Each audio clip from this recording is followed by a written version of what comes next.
2,700 years ago, the ancient Chinese economist, philosopher, and politician Guanzhong was asked by Duke Huan of Qi about the state's investment strategy. He replied, "If planning for just 1 year, the best investment is planting rice.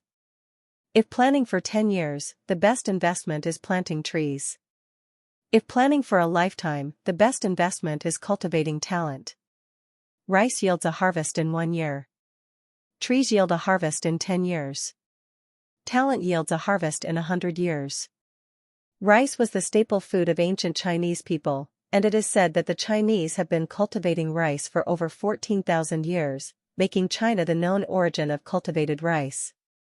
Wood was also an essential resource in ancient China, used for building houses, making carts, ships, bridges, furniture, and even for cooking and heating during winter. These materials were crucial to the daily lives of ordinary people. However, in the eyes of Guanzhong, an ancient Chinese anthropologist, even these essential resources were not as important as cultivating talent. He believed that providing education to the people and building a civilized society was of far greater significance. It is evident that nearly 200 years before the emergence of Confucius, who was revered as a sage, ancient people already recognized the value of cultivating talent and the importance of culture in societal progress. At the same time, they also understood that cultural development takes a long time to yield results. The existence of filial piety is a milestone in humanity's long evolutionary journey. Without the sentiment of filial piety, the traditional family structure of our ancestors could not have existed. Please play the video in the description. Link regarding filial piety is one of the key traits that distinguish humans from other animals on Earth. Filial piety is crucial to the progress of human society, and Chinese culture, which is centered around filial piety, has a history of nearly 5,000 years. Confucius inherited and summarized the moral and cultural philosophies of his predecessors, establishing Confucianism with loyalty, filial piety, benevolence, and righteousness at its core.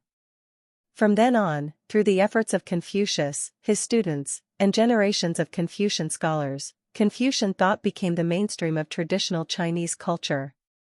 Confucianism holds that filial piety is the foundation of benevolence. A person who is filial to their parents at home will naturally develop a kind heart and, when stepping into society, will interact harmoniously with others. This virtue also greatly benefits one's learning and professional endeavors. However, today, many elderly people live alone or in nursing homes, sometimes feeling neglected. Is this shift a part of modern progress?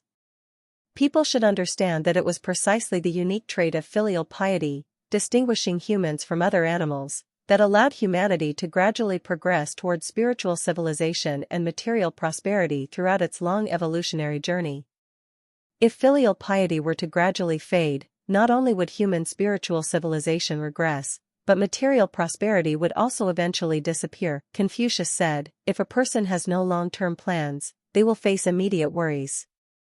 If parents today show indifference toward their own parents, the grandparents, it will inevitably affect their children's enthusiasm for becoming parents in the future and raising the next generation.